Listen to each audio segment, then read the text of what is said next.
इस कहानी के सभी पात्र और घटनाएं काल्पनिक है। इसका किसी भी व्यक्ति या घटना से कोई संबंध नहीं है। यदि किसी व्यक्ति से इसकी समानता होती है तो उसे मात्र एक संयोग कहा जाएगा। चाय एंड फ्रेंडशिप। इस कहानी को हम आगे बढ़ाते हैं। जिन लोगों ने आगे का एपिसोड ना सुना हो तो उसकी लिंक मैंने डिस्क्रिप्शन में डाल दी है ताकि आपको कहानी में कनेक्ट होने में आसानी रहे। वैसे एक बात बोल दूं, अगर एक कप चाय साथ में हो तो कहानी सुनने में थोड़ा और मजा आएगा।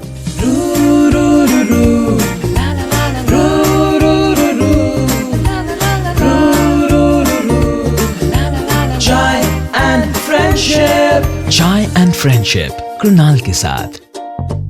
पिछले एपिसोड में ऐसा था कि लड़की का बर्थडे आता है और उसके बॉयफ्रेंड ने बोला हुआ था कि मैं रात को 12 बजे तुम्हारे घर पे आऊंगा, किसी भी हाल में दरवाजा खुला रखना। आज लड़की का बर्थडे है और उसको मिली है नाइट शिफ्ट, कुछ डिजिटल कंटेंट्स अपडेट करने के लिए। सो बर्थडे के दिन वो अकेले नहीं रहना चाहती थी, इसीलिए वो अपने साथ अपनी बड़ी बहन और अपनी बहन के फ्रेंड को लेके आई है। और उस रात ऑफिस में मैं भी अवेलेबल था क्योंकि मुझे एक प्रोजेक्ट कंप्लीट करना था। और रात 12 बजे उसके बॉयफ्रेंड का कॉल आया। बॉयफ्रेंड बोला, happy birthday to you, happy birthday to you, happy birthday to my sweet heart, happy birthday to you. Boyfriend ने पूछा, अच्छा चलो बताओ मैं कहाँ हूँ। लड़की ने अचकाते हुए कहा, थैंक यू, पर तुम कहाँ हो इस वक्त? मेरे घर पे?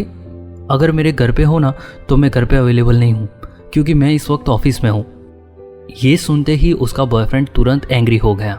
बहुत सारी गालियों के साथ उसने बोला, तुम्हें बोला था ना कि घर पे रहना, मैं आ रहा हूँ किसी भी हाल में। आई नो अब तुम्हें मेरी कोई वैल्यू ही नहीं है क्योंकि बस तुम्हें तुम्हारे ऑफिस की ही पड़ी है। बहुत सारी बातें सुनने के बाद लड़की रो पड़ी। उसके बाद मैं उसके पास गया। लड़की बहुत सैड थी और उसने मुझे कहा, मुझे लगता है कि मैं कभी अपना ड्रीम पूरा नहीं कर पाऊंगी क्योंकि मेरी लाइफ में बहुत सारी परेशानियां हैं। तब मैंने सिर्फ इतना ही कहा, एक काम करो, अपने इस फिद्दू से बॉयफ्रेंड से ब्रेकअप करो और अपनी लाइफ को आगे बढ़ाओ। अभी तो तुम्हारी शुरुआत ही हुई है और तुम अभी से ही हार मान गई। देखो, जिंदगी में ऐसे मौके बार बार नहीं आते। जब करियर बन जाएगा, नाम बड़ा हो जाएगा, तब ऐसे बहुत सारे फिद्दू लोग तुम्हारे पीछे पीछे घूमेंगे। तुम पहले ये सोचो कि तुम्हें अपनी लाइफ बनानी है या बिगाड़नी है। मुझे पता है तुम अपने घर में सबसे छोटी हो। तुम्हारी सिस्टर तो कल शादी करके चली जाएगी अपने इस फ्रेंड के साथ। तब उसने बोला, एक्सक्यूज मी, मेरी सिस्टर की एंगेजमेंट हो चुकी है किसी और के साथ। तब मैंने उसे बोला, तुम्हारी सिस्टर की एंगेजमेंट भले ही किसी और के साथ हुई हो लेकिन शादी तो ये इसी लड़के से ही करेंगी। और मुझे ये भी पता है तुम्हारे डैड कुछ काम वाम नहीं करते हैं और ये सारी जिम्मेदारी का काम ना तुम्हारे ही सर पे आने वाला है। तो पहले अपनी लाइफ के बारे में सोचो, फिर ये बॉयफ्रेंड वाली झंझट में पड़ना। इतना कहने के बाद मैं तो लग गया अपने काम पे और वो लड़की चली गई अपने घर पे अपनी बहन के साथ। उसके बाद 2 दिन तक वो लड़की ऑफिस पर नहीं आई। तब बॉस ने मुझे बोला, यार ये ऑफिस क्यों नहीं आ रही है, चक्कर क्या है?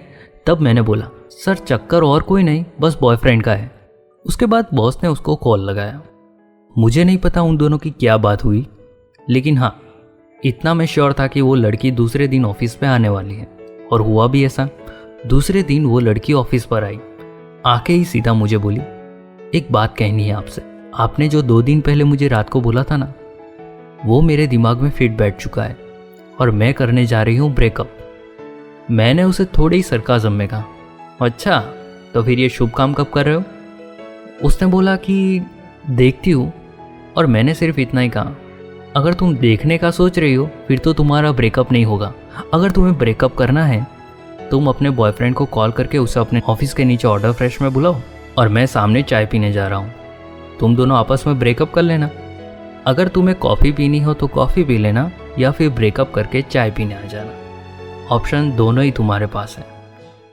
एक तरफ लाइफ है, दूसरी तरफ प्रॉब्लम्स। तुम्हें क्या डिसाइड करना है ये तुम खुद जानो। उसके बाद उसने अपने बॉयफ्रेंड को कॉल करके नीचे बुलाया। वो दोनों कैफ़े में जाके फ्रेश कॉफ़ी पी रहे थे और मैं बाहर से देख रहा था। मैंने सिर्फ इतना ही अनुमान लगाया कि अगर उसने कॉफ़ी पी ली तो वो उसकी लाइफ की प्रॉब्लम्स क्रिएट होगी और उसने बाहर आके चाय पी ली तो उसकी लाइफ की नई शुरुआत होगी। ज़्यादा टाइम नहीं बीता था, बस 20 मिनट। 20 मिनट में ही वो ऑर्डर फ्रेश के बाहर आ गई। मैं तो सामने चाय और सुट्टा मार रहा था। आके तुरंत मुझसे बोली, अगर आपको एतराज़ ना हो तो क्या मैं एक सुट्टा मार सकती हूँ? मैंने बोला, भाई मुझे क्यों एतराज़ होगा, आपकी पसंद है। उसने सुट्टा जलाया और मैंने सिर्फ इतना ही पूछा, तो कौन सा ऑप्शन रखा आपने, चाय या कॉफ़ी? और उसने सिर्फ इतना ही बोला, भाई साहब एक चाय लाना। और इस तरह उसने अपने बॉयफ्रेंड के साथ ब्रेकअप करके अपनी लाइफ की नई शुरुआत करने जा रही थी। मैंने सिर्फ उसको इतना ही बोला, चाय में मुझे और ज़्यादा मसाले नहीं चाहिए, चाय का स्वाद जैसा है ना वैसा ही रहने दो और अब इसे आगे बढ़ाओ। तो उसने मुझे प्रॉमिस किया, अब मेरा जो ड्रीम है ना वो ड्रीम आपका भी होना चाहिए। आप मुझे अच्छी तरीके से ट्रेन करो, आप मुझे जो बोलोगे मैं वैसा ही करूँगी। मैंने बोला, ठीक है, मुझे कोई इश्यू नहीं है, मुझे तो बस सिर्फ अप्रिशिएशन चाहिए और कुछ नहीं। चाय एंड फ्रेंडशिप कृणाल के साथ। अब चाय उसने सिलेक्ट की है तो ये चाय उसकी लाइफ बनाती है या बिगाड़ती है, ये मैं आपको बताऊंगा अगले एपिसोड में। तब तक आप मेरे इस YouTube चैनल को सब्सक्राइब कीजिए, मैक्सिमम शेयर कीजिए और लाइक कीजिए। अगर आपको कुछ कहना है तो आप नीचे कमेंट बॉक्स में लिख सकते हैं। बाकी सारे सोशल मीडिया प्लेटफॉर्म्स पे तो मैं अवेलेबल हुई Krunal Panchal 90। It's KRUNALPANCHL 90। Chai and friendship.